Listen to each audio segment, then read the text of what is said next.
Discerning Hearts provides content dedicated to those on the spiritual journey. To continue production of these videos, prayers, and more, go to discerninghearts.com and click the donate link found there or inside the free Discerning Hearts app to make your donation. Thanks, and God bless. DiscerningHearts.com presents Inside the Pages, insights from today's most compelling authors. I'm your host, Kris McGregor, and I am delighted to be joined by Marlene Watkins, who is the founder of Our Lady of Lourdes Hospitality North American Volunteers, the first Lourdes hospitality outside Europe and the first of the Americas. Marlene was named an Our Sunday Visitor Catholic of the Year. She has appeared on CBS, EWTN, PBS, and BBC, and hosts My Lourdes Faith Journey, the weekly television series on EWTN. With Marlene Watkins, we go inside the pages of Everyday Miracles of Lourdes, published by EWTN Publishing. Marlene, thank you so much for joining me. Thank you so much for having us. I love Everyday Miracles of Lourdes. I loved it in the first edition. I love the second edition. It's like the stories of Lourdes and revisiting it. It never gets old, does it? It never does. And every time I go, you'd think I have the privilege to go so many times. You'd think it would get old, but it never gets old. The grotto never is not worth the travel. It's always worth the trip every single time. Now, how many times have you gone? Do you know? Or have you lost track? It's over 200. I don't keep track of it. The office does, because I'm a volunteer. I'm not an employee, but so I know it's. I have the privilege to go so many times. And each time is like the first time. Yeah, I've only been there twice. I've done 2 pilgrimages to Lourdes. And just real quick, I have in my little story before we get into all the beautiful ones you have.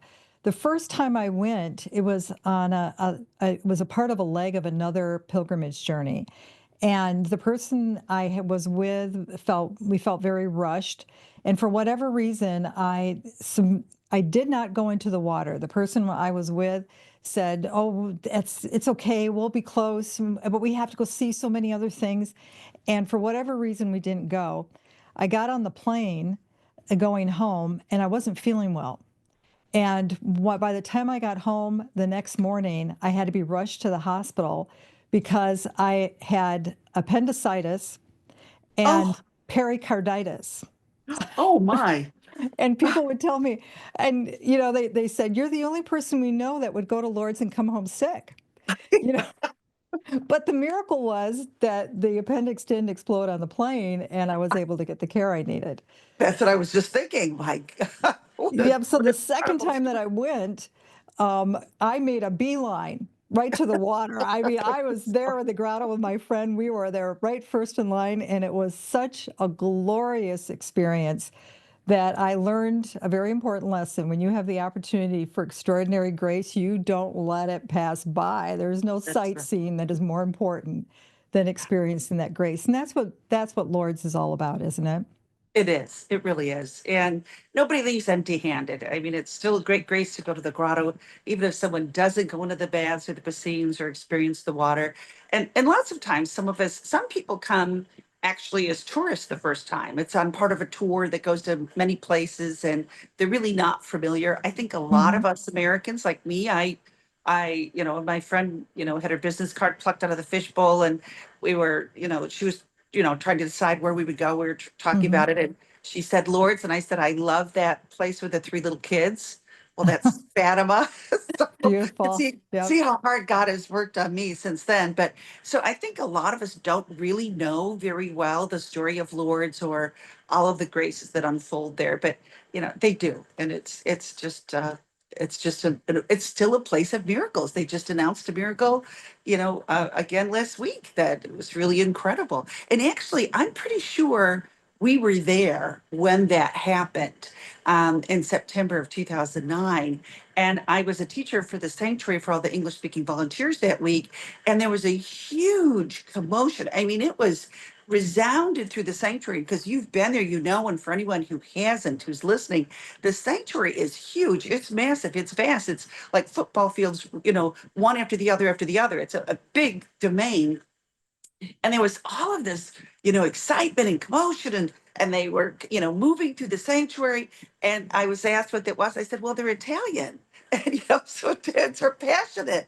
I had Yep. no idea that she had walked out of the baths after Mm. having been on living, was taken in on a wheelchair and a stretcher. So it was so exciting. And then we did have the privilege to meet her through chapter number 4, was in for her annual visit at the same time this lady was there. So it was really, it's an extraordinary place, and it still is. It's still timely. The miracles are still happening from the Gospels. They didn't stop.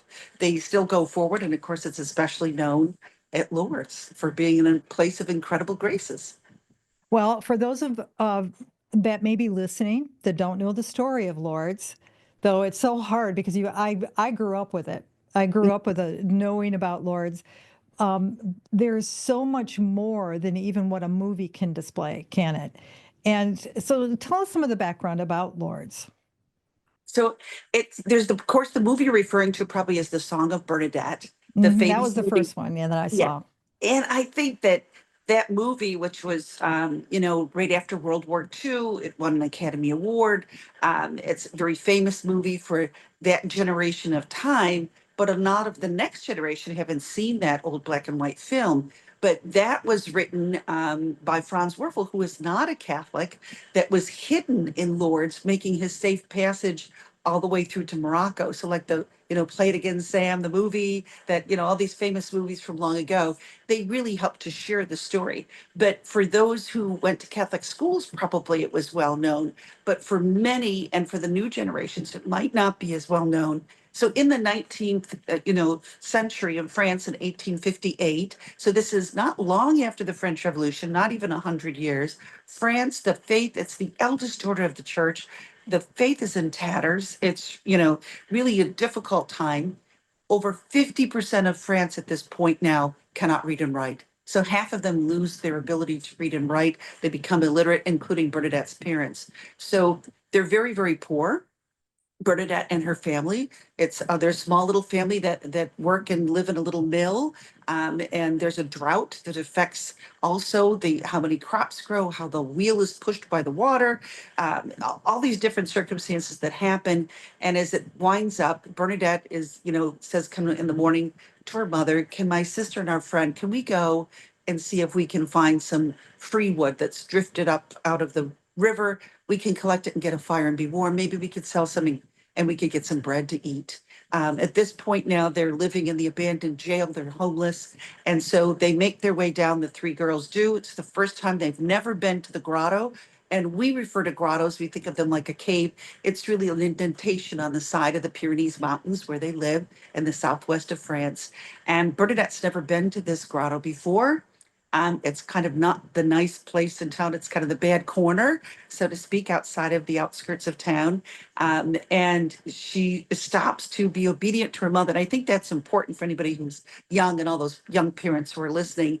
Her mother only let her go if she promised not to get her socks wet. Being very practical in February 11th in 1858, it's cold and it's rainy. And Bernadette's the only one that has socks. They're so poor. And so she stops to do that, and her sister and her friend leave her, and she hears a great gust of wind, and it's biblical. She looks around. She's a mountain girl. You might hear that Bernadette's not bright or smart. That's not true. She's just not educated. And she sees the little branch move, and then it's perfectly still. The wind is gusting, but nothing is moving. And as a mountain girl, she knows something is different. Something's going on. And it's in that moment where that happens that she sees a brilliant light appear above the little cave in a little niche, a little hole above the cave, and a beautiful lady is formed out of the light. And that, of course, we learn later because there's 18 apparitions in all, a 4-year investigation by the church. Then, of course, we find out not only is it the Mother of God, not only is it the Blessed Virgin Mary, but it's the Immaculate Conception. And so that's the beauty of this. There's so much in this whole series of 18 apparitions that take place in 1858. But Bernadette never calls her, by the way, the Blessed Mother or the Mother of God, or she gives her no title. She calls her Akiro, and that means that one, like you'd point to someone and say, that one. She said she's too beautiful to just call by any name. And so there's a whole story that unfolds throughout this series of apparitions where, it's 4 years after the dogma of the Immaculate Conception. And that is huge. And we might look back in 1854 and say, well, is that something new? No, it's something the church always knew. And the beauty of the church is that she gives us clarity. So whenever we start to question or wonder, or we need to know something, the church gives us that through dogma, something we must believe, that Mary is conceived in the womb of St. Anne, her mother, without original sin. She's different than all the rest of us. She's preserved by her Savior and her Son, Jesus Christ, our Lord, for all of us. So there's this incredible things that are happening. And then, of course, inside all of this, there's also this spring of water that she tells Bernadette to go and drink from. And Bernadette does. And then, of course, miracles begin to happen. The story of Lourdes and those miracles and its connection with St. Bernadette, you just can't separate the two. Sometimes there are apparitions and they have a message and a meaning that it may not be intrinsically connected to the messenger as much, but in Lourdes it really is, because when you look at Bernadette, she's a little girl, and it's not she's little because that was the way she was meant to be. She contracted an illness that left her. Was she 4'8" Yes, she had cholera, and Yeah. it dwarfed her. She was 4'6" Oh my at the goodness. time. Yes, and then she's 4'7.5" when she dies at 35 years old. But yeah, and you know what's the beauty of that? Pointing out that she's so small. Thank you for that. That she's very petite, as they would say in France. That when Our Lady comes out of the niche and comes down into the grotto itself with Bernadette, she said, so close they're almost touching. She said, I could have put my hand out and touched her, but I just didn't dare. She was just so, we would say, in awe of her. And she said, she's the same size as me, because they were eye to eye. She's the same age as me. And Bernadette's only 14. You're right. She's young. So she describes her with a white veil and a white dress and a blue sash, rosary beads made of pearls, a crucifix of gold. She has blue eyes. And Bernadette had only seen one person in her whole life with blue eyes, and that's her own mother. Everyone down in the southwest of France has brown eyes or dark green eyes. And what the great piece of this is that the great part of this story is that the dogma had come out that Mary is conceived without, she doesn't have original sin like us. So it's a natural conception of her mother, but she's preserved. It's like she's got a vaccination of grace, like she's inoculated with a grace that's extraordinary.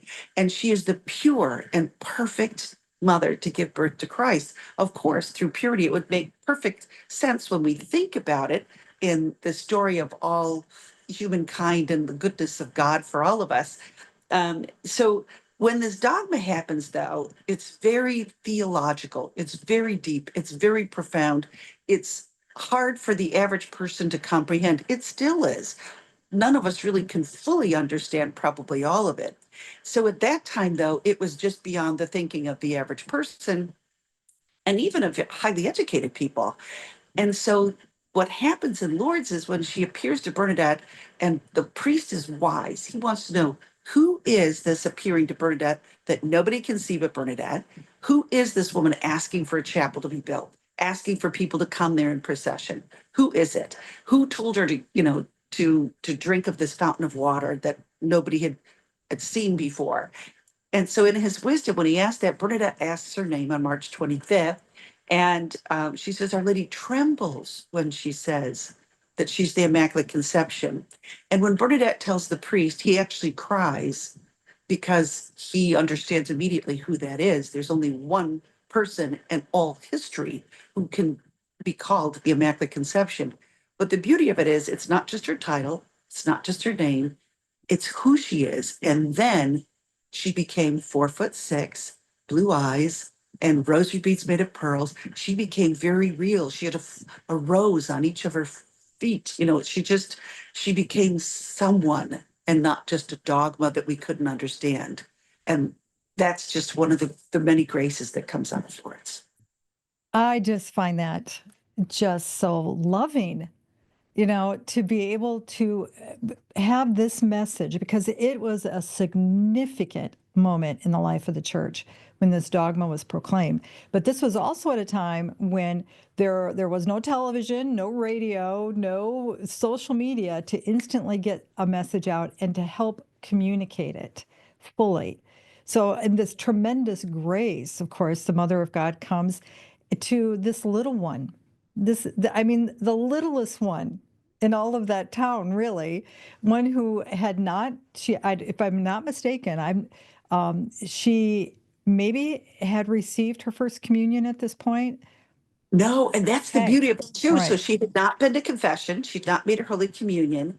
And that's actually what drew her to be back where her parents were living in the jail, because they had sent her up further up in the mountain to someone who could afford to give her a hot meal every day in exchange for her caring for their sheep and their children. So that's why you'll see statues sometimes of Bernadette with the sheep. Mm. But while she's there, she cannot learn to read and write. She won't be able to make her first Holy Communion. She's 14. She's she desires the Holy Eucharist so much that she decides, I'll give up the hot meal. I'll go back to where my parents are in the abandoned jail, because now we are so poor. Surely she could convince the sisters to teach her in the little place they have a special place where they teach the poor. And they also teach the other students in the town. So she comes back there because her desire is so great. And after she sees Our Lady the first time, she goes to see a priest. She makes her first confession. That's why it's so important for people coming on the journey to go to the grotto and go to make a holy confession. And of course, the plenary indulgence is there too, as we know now too. And then before the last apparition, Bernadette actually makes her first Holy Communion. She can't read and write yet, so she can't read the catechism that would allow her to normally make her communion. The priest says that, the beautiful lady, Akiro, the Mother of God, taught her all she needed to know to make her Holy Communion. And then Bernadette sees her one last time after her first Holy Communion. And she says, but I see her closer, more beautifully than before, even though she's a further distance, she's across the water from her. And they really, they speculate it's because now she has the Holy Eucharist within her. It's like the lens comes into focus because we have the Holy Eucharist within us for the little tabernacle. And also, one thing that you pointed out, thank you very much, is that Bernadette is little. She's small. She's uneducated. She's a nobody like all of us, most of us anyway. And she says, if there was somebody less than me, she would have chosen them. So she refers to herself as the least one. It's perfect. I mean, this is God's mode of operation, isn't it? I mean, it's the It little ones. I mean, little Juanito, little Juan Diego, who Yes, what a perfect messengers, because she would be tested over and over and over again as far as recounting the details, and she's always steadfast. And it's how could she have come up with this? right. This idea of the Immaculate Conception as a fallacy. She couldn't. Well, There, she couldn't have read it, right? She nope. couldn't read it in Latin or in French. And she's busy just trying to live life and the simple things. And I think the beauty of it is she is not occluded in her understanding by different things that she's read or been exposed to. She's just living a very simple and humble life. And you're right, that that made the purity to her as a messenger. I love how you talk about her, Marlene, because I think you're giving an insight on the person of Bernadette. I mean, we don't always hear these parts of the story. And again, if you've seen the movie, I love Song of Bernadette. For a lot of people don't realize it was a David O. Selznick production, the guy who brought us Gone with the Wind, and it was lovely. But you had a very tall, lovely Jennifer Jones as playing Bernadette, and yet in the film, while it communicated the importance of Lourdes, it I think sometimes showed Bernadette more as and I say this in all reverence, more as a victim, that somebody who is just pushed by circumstances to have to make choices that, oh dear, this is very difficult. But for the actual Bernadette, our Saint Bernadette, when I've read her letters and other things, and as you talk about her in the book, and as you're talking about her now, she is a dynamic soul, a dynamic woman. Maybe she might have been little, but there was no victimhood in that sense. Yeah, she was a A mighty, self-giving maybe, but not a victimhood. I agree 100%. She was a mighty mountain girl. She really was. And and it's not just her purity and humility, but also her courage. I mean, she was just really resolute. You're right, she never wavered. She was a good secretary to Our Lady. Oh, She nice. and I love what one of the sisters said to me, Sister Margaret, Mary of Bernadette Sorter. She said, Bernadette she could hold the rope for other girls to jump rope, but because of the cholera, as you pointed out, she had asthma, breathing difficulties, stomach troubles. And so she could just hold the rope and turn it for somebody, but she couldn't jump herself. So she often wound up doing embroidery because that's something you do seated. It would be in that era of time. And her needlework was beautiful. And Sister said, Bernadette was very good secretary for Our Lady. She never added a stitch to the beautiful embroidery of what happened there. And then she didn't have to remove one and leave a hole in the fabric of truth of what happened. And I thought that's a beautiful way to express that it was so beautiful in what it was. The simplicity and beauty of it is so great and so profound. Bernadette didn't have to add anything to take away from it because anything she would have added would have distracted or taken away. So that's the beauty of Bernadette's simplicity. Just the facts and exactly and accurately. And that's just the simplicity of it rings true. And it still does. Oh, I love that. And of course, I'm sure the sister was French because that sounded like such a beautiful French way of explaining something in such a lovely way, of Bernadette as a secretary for Our Lady. And just that, not adding anything to it, just doing it exactly the way it was meant to be. And I want to talk more too about the other stories that are contained in the book. But I don't think we can leave Bernadette without just an important footnote. I mean, there was at one point, uh, she was asked if because she had illnesses, like you said, if she would be able to receive a miracle for her own self. And her answer was, The water wasn't for her. right. That Lord's water wasn't meant for her personally, and she was never bitter about that. She was never, in any way disappointed in that. She understood what her mission was and what her place was. And she used to always say, I love this. If the good God allows it, she used to call our Lord the good God. And she'd say, if the good God allows it, there's something good in it for me. And the beauty of that is that she would say that at the worst times in her life and the difficult times. And the reality is that none of us are getting out of this lifetime alive. I mean, that's the truth, all of us. And any of us who love in any way will suffer because there's all kinds of broken hearts and broken spirits and broken times for each one of us in our life at different times and in different moments. But God is always with us. And if the good God allowed it, there must be something good in it. So she was in no way disappointed that she wasn't cured. And even those who are cured with Lord's water, they still will die. And of course, as Bernadette knows, the happiness of the other world, because that's what Our Lady said to her. She didn't promise her, we're not promised the happiness in this world, but we are all given the opportunity, the promise of the happiness in the other world. There is an incredible miracle, though, associated with the person of Bernadette. I had the real privilege that first time to travel to Nevers.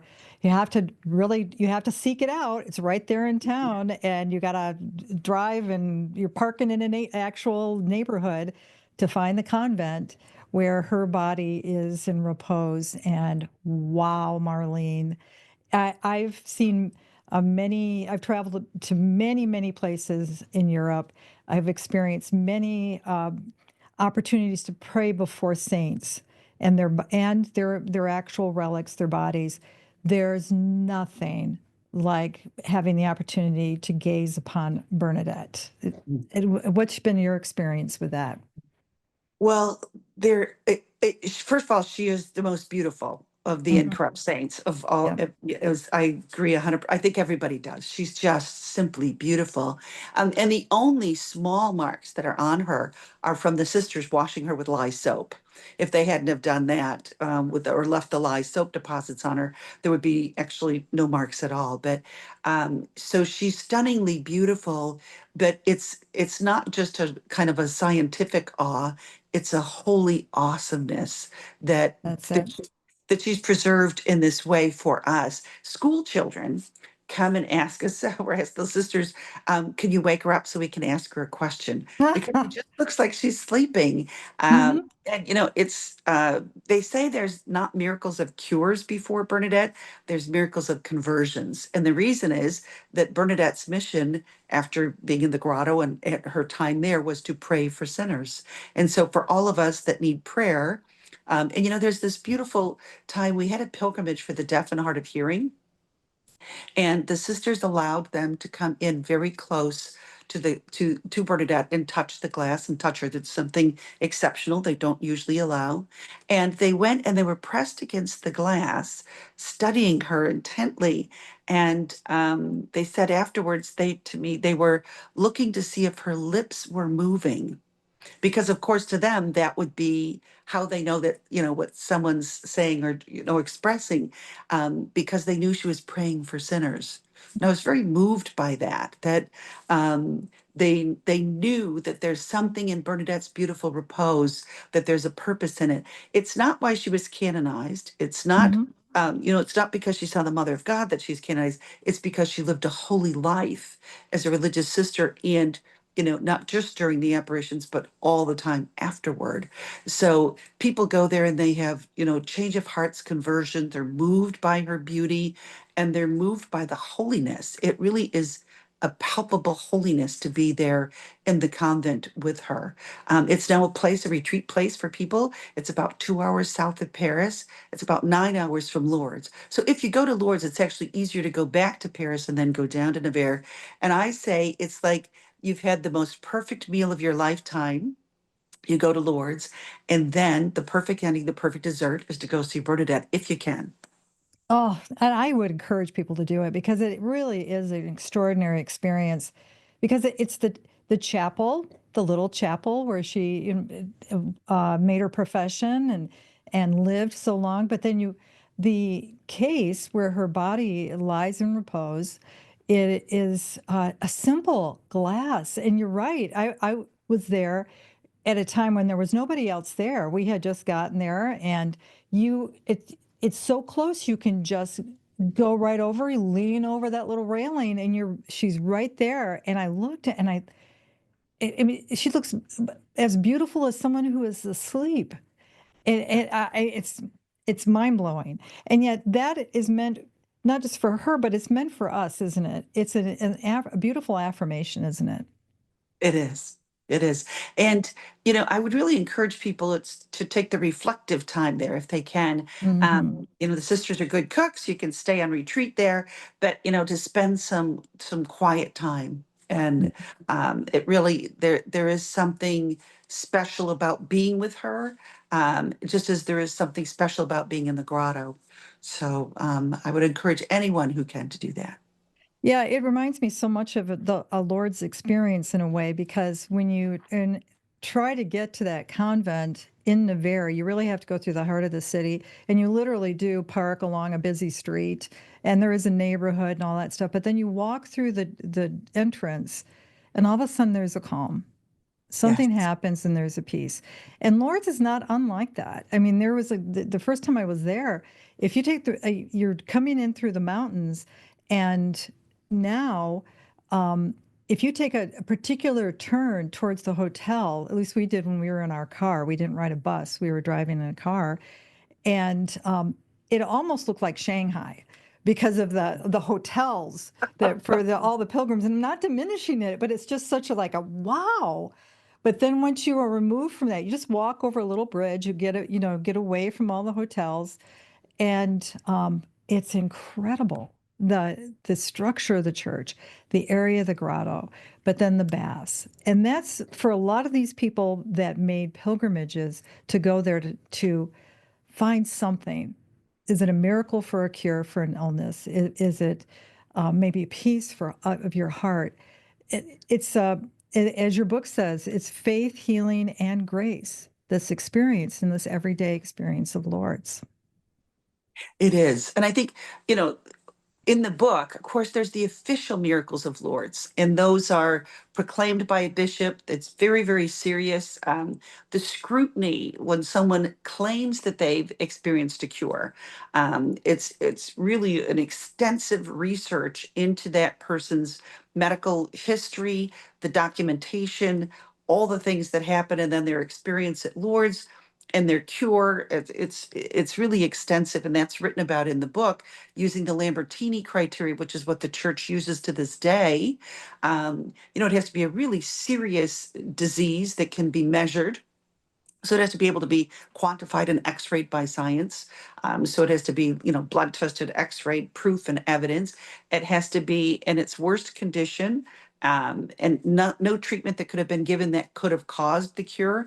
It has to be sudden, instantaneous, total, complete, and it has to be long lasting. So the process itself is usually 5 years minimum just to do that evaluation, and then another 5 years waiting. And then it's after, the medical bureau at Lourdes says they can't explain it. The medical bureau doesn't call it a miracle. Medical's not, doesn't use the word miracle. They don't teach those, I guess, in medical school. It's that they can only say that science can or cannot explain it. It's actually the church that proclaims a miracle. So that would be the bishop of where the person lives, not just the bishop of Lourdes, but it would be where that person comes from. So there was just the first one that was an English speaker was pronounced recently, and now we have the one from the woman from Italy in 2009. And so this whole process, and the people that we've met that we know that have experienced these extraordinary healings that are proclaimed as miracles, they don't ever believe it happened for them personally. They believe it's for the rest of us, so that we can know what an awesome God there is. So then through that process, there are almost 8,000 of these inexplicable cures, these unexplained cases that are on file at the medical bureau. There's, people can go and they can see them. But then after that, there's where the bishop would proclaim where that person comes from, that it is a miracle. So that's a different, expression than saying an unexplained cure. But this book, what that does is that explains stories of people, true stories. Their pictures are in this book, the true stories of what happened to them that maybe didn't qualify for the medical bureau. But it doesn't make it any less profound in some ways. When we look at it, when Jesus says, pick up your stretcher and walk, which is greater, your sins are forgiven. So it is in the gospel placing the physical cure and then the cure of the soul, because in the end, nothing matters but the state of our souls. So this book actually just tells these 20 extraordinary experiences that people had that maybe don't qualify for the medical bureau, but they really changed profoundly someone's life. Here we are. Bernadette didn't have a physical miracle, and yet she became a saint. Yeah. By living it, and you too, you share your own healing, your own experience when you first encountered Lourdes. Yeah. And, when the book was written, gathering the 20 stories, it was during COVID. So we slowed down and weren't traveling. And God, gave me a grace to know that I should for a long time have been writing these things down. And so captured the different stories, contacted the people and sent them their story and said, is this accurate? Is there anything that, should be added or something you wouldn't want to share? Are you willing to share your story and your picture for anybody who would read it? And all of them said the same thing, which is they believe that grace was given to them of their healing, and that there might be someone else that needs to know that that grace is possible for them. But my story was not in the original manuscript. And writing it, that was only, you know, in there for a purpose, but not meant to be included in the book that would be published. And then when the book was sent to our bishop for the imprimatur, so that's sort of like the good housekeeping seal by the church, so to speak, that there's nothing in there contrary to the faith. Mhm. And that chapter was an old original manuscript, so it was actually included. And he was very moved by that chapter, and therefore it had to stay in the book. Or I would have preferred the book was about the 20 people. It wasn't about me. I didn't want to in any way take away from their stories. But I guess what it does for some people have said to me that it gives them the kind of the understanding of how from there all the other stories came about, and why I'm, still 25 years later, still, doing that. In the beginning, I thought, well, God gave me grace to know it would be a long time, but I thought a long time was 5 years. It's 25 years. So I say 25 years and 50 pounds ago, this all started. But yeah, it was a life-changing experience for me at Lourdes. And again, something that would not qualify or be measurable. Um, at the medical bureau. But now that we are post COVID and that we see so many people, I know so many people who are really still not coming out. They're really still entrenched at home.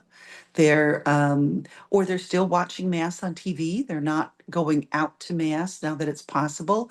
So for me, that was part of my story is that my life story is that I, took some tough hits in life and wound up just, my world kind of closed in around me and stayed home. And then my best friend had her business card plucked out of a fishbowl and it brought me to Lourdes and all those wonderful graces happened and changed my life. What I always found remarkable with Marian apparitions, she'll ask the children, the little ones. Juan Diego was, of course, an older adult, but she'll always say, build a church. And when I've talked with groups and things like that, why would Mary want a church? Because this is the humble one. She's the queen of humility. It's not about Mary, because what happens in a Catholic church? Right there in the center.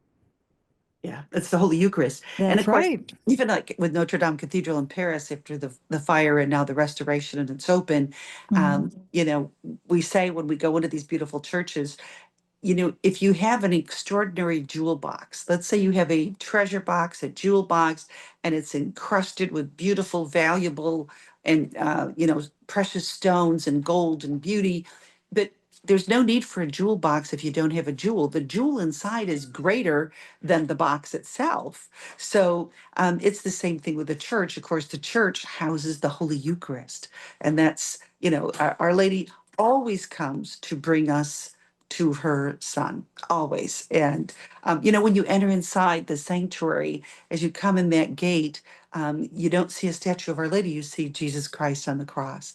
Because Lourdes is a Christocentric shrine, and it's really, a Christ centered message always.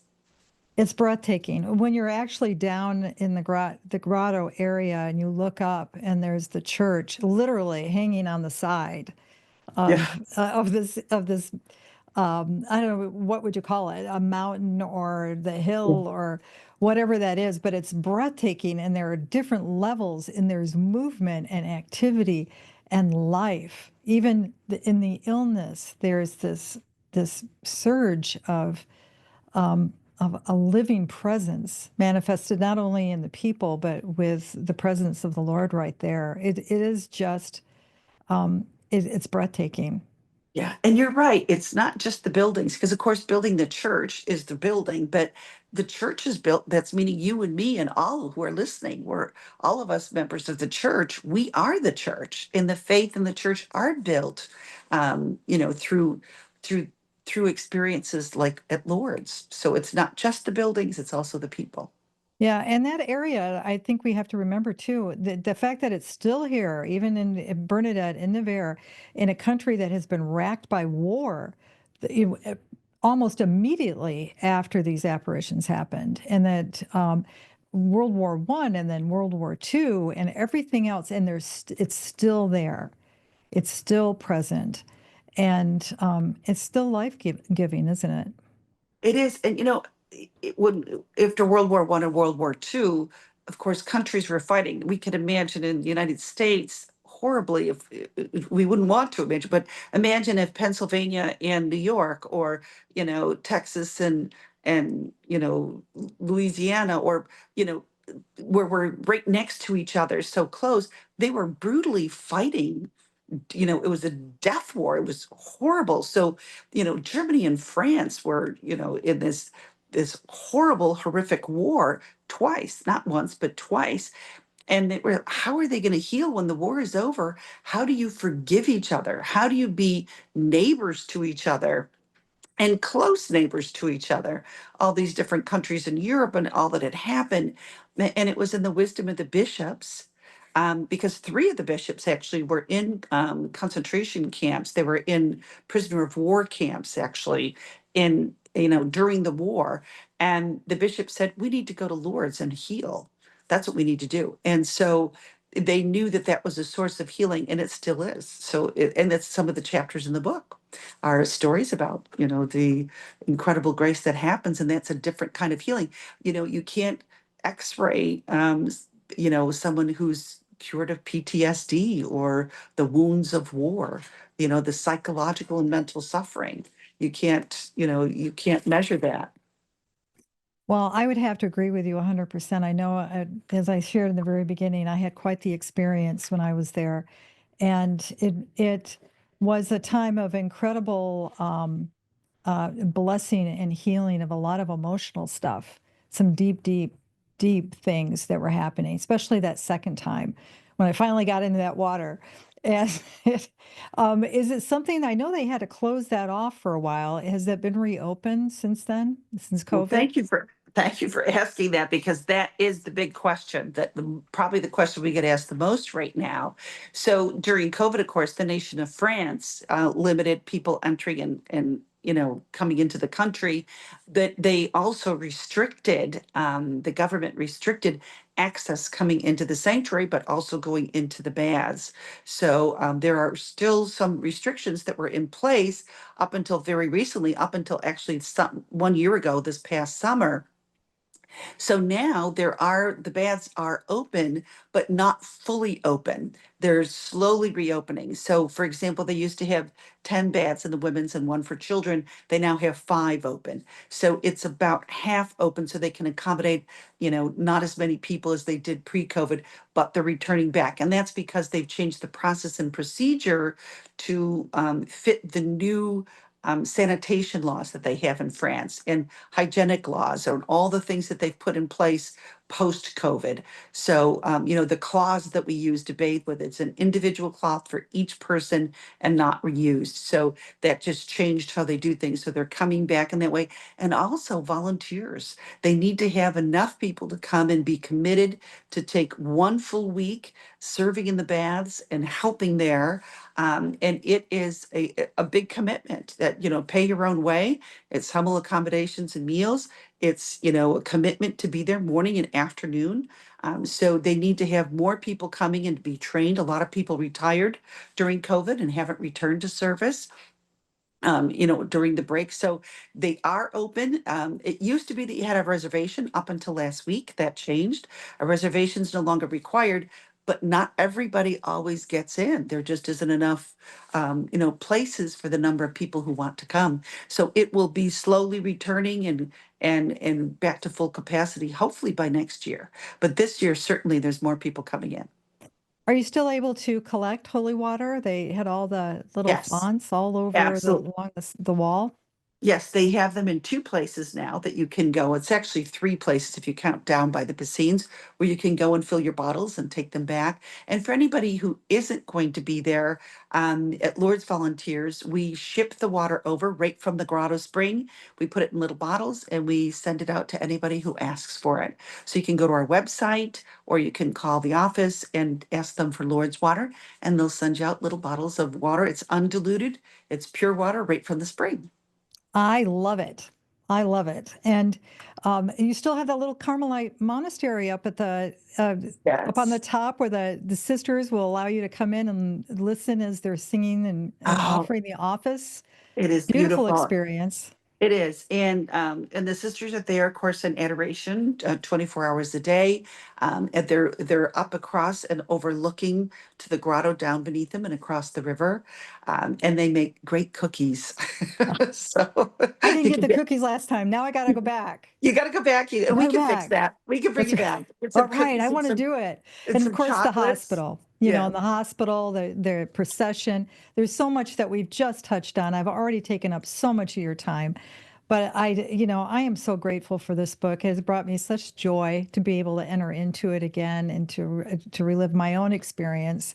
I don't mean to sound so selfish, but it was such a time of tremendous grace. Uh, in closing, do you have any final thoughts you'd like to offer to us, Marlene? Well, Lourdes is a grace, and there's a special grace I think that's important at this time, right now for us in this era. Each era has their own needs and their own troubles and their own times. And right now, we're suffering at a time that there's been a lot of impurity, and there's a lot of people who are aware now of the tremendous suffering that takes place. And the Immaculate Conception, she's the solution. She is perfect purity, and there is healing that can take place through her intercession, through the experience of Lourdes. And I would invite anybody who knows someone suffering from that to consider making the pilgrimage journey, to consider going to Our Lady for this. Sometimes, if we're wounded in some way, by our fathers or priests, whatever it can be, that sometimes, I'm a mother of 5 boys, and when they were little, they might come and say, "Oh, Daddy yelled at me," or whatever, "Daddy spanked me," whatever it might be. You go to your mother. And so I would encourage anyone who's suffering in that way, that needs a grace of purity in their life, to consider going to the Blessed Mother and asking for her help. And you can do that in so many ways: through prayer, through a pilgrimage journey, through Lourdes water, through her intercession. And she's just there waiting to help us. Well, and I would say pick up a copy of Everyday Miracles of Lourdes, Faith, Healing, and Grace. The book in itself is a tremendous gift of grace, and if that communicating that joyful message. I'm so grateful for our time today, Marlene. Thank you so Thank you. very much. Thank you very much. God bless. With Marlene Watkins, we've gone inside the pages of Everyday Miracles of Lourdes, 20 extraordinary experiences along the way to the grotto. To learn more about this book or to obtain a copy, go to sophiainstitute.com, the website for its publisher, EWTN Publishing. Or you can find it at any fine Catholic bookstore. To hear and or to download this conversation along with hundreds of other spiritual formation programs, visit discerninghearts.com, or you can find it within the free Discerning Hearts app or wherever you download your favorite podcasts. This has been a production of Discerning Hearts. I'm your host, Kris McGregor. We hope that if this has been helpful for you, that you will first pray for our mission, which is to offer authentic and rock-solid spiritual formation freely to souls around the world. And if you feel us worthy, please consider a charitable donation, which is fully tax-deductible, to help support our efforts. But most of all, we hope that you will tell a friend about discerninghearts.com and join us next time for Inside the Pages, insights from today's most compelling authors.